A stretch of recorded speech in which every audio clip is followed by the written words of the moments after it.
In recent times, there has been a milestone news in the Chinese electric vehicle industry, BYD surpassing Tesla to become the global leader in electric vehicle, both pure electric and hybrid, sales for the year 2023. Since electric vehicle sales data is released monthly, while the domestic industry in China anticipated this development, overseas opinions erupted with headlines from renowned sources like Financial Times, Reuters, and CNN. Elon Musk, at the heart of the incident, responded promptly by sharing a netizens comparison essay between BYD and Tesla. In his comment, Musk remarked, "Tesla is an AI robotics company, not just an ordinary car company like many others." Musk's statement holds some truth. Tesla's stock rose by 101% in 2023, driven primarily by artificial intelligence, whereas BYD's stock, burdened by the A-share market, simultaneously fell by 22.6%. Going back a year or two, the domestic Chinese media once held a strong belief in foreign car manufacturers. There were those who firmly believed that BBA, Mercedes-Benz, BMW, Audi, and traditional car manufacturers were simply unwilling to produce electric vehicles. When they decided to, it was assumed they could easily outperform domestic electric vehicles. The reality is evident now, with China's new energy vehicle threat becoming the mainstream global viewpoint. Toyota's CHR, considered industrial waste, is not an isolated case. Volkswagen's highly anticipated ID.3, due to its lack of intelligence, is mockingly referred to by netizens as good car, good electric, good idiot. Even Ford's Mustang Mach-E, equipped with the mainstream Qualcomm Snapdragon 828 chip, used in the Ideal 1 and Xpeng P7, suffers from a problematic infotainment system. Porsche faced a similar fate. In 2020, the Taycan, bearing the title of Porsche's first all-electric model, was launched and delivered domestically in China. By 2023, Taycan's monthly sales in China plummeted to less than 300 units. Regardless of the faith Porsche enjoys, facing these disheartening metrics requires some mental preparation. An entry-level price of 898,000 renminbi, a range just over 400 kilometers, 0 to 100 kilometers per hour acceleration in 5.4 seconds, intermittent black screens on the triple-screen setup, and power windows prone to getting stuck. Nowadays, any Chinese-made car priced around 250,000 renminbi can easily outperform these indicators. Now, everyone knows that Toyota is rebadging BYD to launch the BZ3, Volkswagen is investing $700 million to collaborate with Xpeng for a joint model, Audi is seeking inspiration from SAIC, a company it once looked down upon, even Zerobot is rumored to be chosen by Jetta. Returning to the beginning of the video, although Musk's response had a hint of diverting the topic, it still addressed the matter at hand. In contrast, the attitudes of some overseas media are intriguing. For instance, Reuters used the word steal in its headline. Tesla's Q4 deliveries set a record, but BYD steals the top spot in electric vehicle sales. CNN's headline is relatively normal, but the accompanying image is intriguing, a picture from the 2023 Shanghai Auto Show, not focusing on vehicles but emphasizing security hidden in the shadows. The Economist, known for its impactful covers, designed an image of a Chinese car colliding with the Earth, accompanied by the headline, China's EV onslaught. The word onslaught has evolved from the English word slaught, referring to a destructive, violent attack used to overpower the opponent. The last time The Economist used this term was in reporting Russia's invasion of Ukraine. The actions of overseas media were somewhat expected, considering the automobile industry has been dominated by Europe, the United States, Japan, and South Korea for a long time. It's normal for people to feel uneasy when suddenly faced with China overtaking them in this industry. However, after exploring numerous articles and comments, I found that overseas netizens have mostly positive reactions to BYD and China's automotive achievements. Surprisingly, Japanese netizens stand out as the most enthusiastic in discussing BYD's accomplishments. In June of last year, Nikkei business publications released a book titled Complete Disassembly of China's BYD, Sea Lion. Disassembling a car is a form of tribute, usually reserved for exemplary or phenomenon-level products in the industry.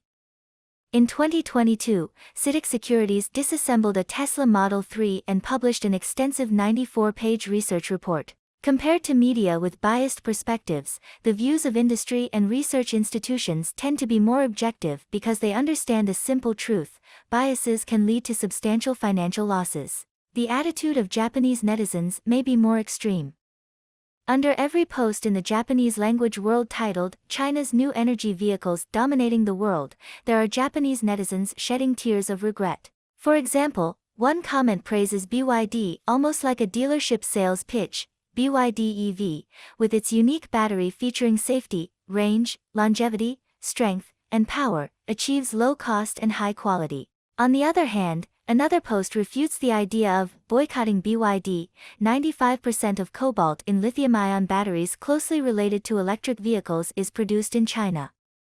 All hardware related to renewable energy, such as solar panels and wind turbine components, is controlled by China. It makes no sense to exclude BYD. Reflective Japanese netizens summarize, in the coming years, Japanese companies may repeat the mistakes of the home appliance industry. Without genuine media coverage, many people are unaware of the Battle of Midway, just as they lacked a sense of crisis during wartime. Actually, similar reflections have frequently appeared in various corners of the Japanese internet. For instance, underneath a YouTube report, a statement from a netizen in their 70s reads, "To be honest, I've long been accustomed to such expressions on the Chinese internet. When I see comments from Japanese netizens with a familiar tone, I can't help but sigh." Of course, the above statement does not represent all Japanese consumers, as BYD is still a relatively new brand compared to established companies like Toyota, which has been in operation for over a century. The reason why some Japanese netizens highly praise BYD is related to their dissatisfaction with the Japanese automotive industry. The automotive industry has always been a cornerstone of the industrial manufacturing sector. After the decline of the Japanese electronics industry, the automobile industry became Japan's proudest pillar industry. The automotive and related industries in Japan provide approximately 5.3 million employment opportunities, accounting for 8.3% of the total employed population. In 2021, the top 5 profitable industrial companies in Japan were all from the automotive industry. Because of this, Japan is particularly sensitive to any subtle changes in the automotive industry. In 2022, the overseas research organization Climate Group conducted a study: what would be the consequences if Japan did not keep up with the electrification trend? The conclusion of the study made the Japanese break into a cold sweat.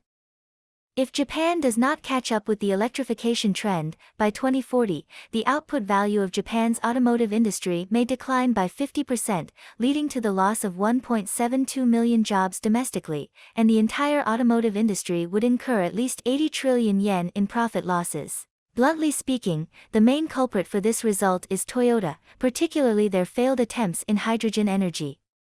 Toyota's original words about vehicle electrification were, "How can we sell such inconvenient cars?" Of course, around 2008, when power battery technology had not yet made a breakthrough, with worrying range, charging times often reaching double digits, not to mention the rarity of lithium cobalt nickel in Japan, it's understandable that Toyota detested this path. However, on the other hand, Toyota early on realized that new energy vehicles are the future. Considering various factors, they embarked on the path of hydrogen energy. In 2014, Toyota launched its first hydrogen fuel cell vehicle called Mirai, meaning future. Whether it's a coincidence or destiny, in the same year, companies like XPeng and NIO, which bet on the pure electric route, with the ideal of overtaking on curves and the slogan of software-defined cars, were established domestically. However, the outcome of this car ultimately stopped at 5,000 units and fell into discontinued silence. The failure of a single car can't be equated to the decline of the entire national automotive industry. What truly hampered the pace was Toyota going down the hydrogen energy path, dragging the companies in the supply chain into a deep pit. On one hand, there were suppliers willing to follow Toyota in attempting the hydrogen energy path. With the vigorous promotion by the Japanese government and Toyota's substantial investments, some local companies in Japan and subsidiaries controlled by Toyota began developing and producing hydrogen fuel cell system components for Toyota. Due to poor sales of terminal products, manufacturers lacked both the motivation and funds to continue technological breakthroughs. Cost issues persisted, and ultimately, they failed to incubate a giant on the level of LG or contemporary Amperex technology company. Limited, CATL. With the complete failure of the hydrogen energy route, the suppliers involved in this ambitious gamble suffered significant setbacks. Another group comprises companies that did not follow Toyota's path, with Panasonic being the most typical case. In the early stages, Panasonic's accumulation in the field of power batteries once allowed them to team up with Tesla, but due to issues such as insufficient battery capacity and Tesla's delayed payments for batteries, the two eventually parted ways. After the breakup, Panasonic naturally shifted its focus back to its homeland, where Toyota, now embracing the trend of electrification, was on the rise. In a 2020 interview with Nikkei, a Panasonic executive explicitly outlined a new strategy, leveraging Toyota, introducing diverse customers, and building the TTP system, namely, Tesla, Toyota, Panasonic. Unfortunately, Toyota proved disappointing. After abandoning hydrogen energy and embracing power batteries, Toyota's strategy became notably inconsistent. They wanted to produce both pure electric cars and were unwilling to give up on internal combustion vehicles. They sold electric cars while saying things like, hybrids are also new energy, and, I like cars that smell like gasoline. From Toyota's perspective, this wavering was to protect suppliers, providing them with a buffer period during the transition. However, the result was the BZ4X, mockingly dubbed Captcha, which Toyota brought to the market. Starting at 199,800 yen, the price dropped to 159,800 yen within the first month, and it bizarrely experienced incidents of tire detachment, earning it the title of the most foolish car of 2022 in China. During this so-called buffer period, the new energy vehicle technologies in China and the United States had already surged ahead of Japan. Toyota's hesitation prevented companies in the supply chain from having the determination to go all in on a specific area. Panasonic, similarly, dared not invest in production capacity. In the end, Toyota had to purchase batteries from BYD and CATL. At the recent Tokyo Motor Show, Akio Toyoda, who has been critical of electric cars, passed by BYD's booth on a shuttle bus, and his complex expression was precisely captured by the cameras present. Of course, looking back, despite the impressive achievements of the Chinese automotive industry in recent years, it still holds a relatively weak and unknown position in the global hierarchy of automotive brands. In a documentary filmed in 2022 by a Japanese director, interviews with ordinary Japanese pedestrians revealed their opinions on Chinese cars. While some of these opinions may be biased, they indirectly reflect a fact: Chinese automotive brands still need to be known, liked, and admired by more people worldwide to truly rise. China has a way to go before becoming the world's leading automotive powerhouse, but I believe that this distance will not be too far. Okay, that's it for today's sharing. See you in the next video.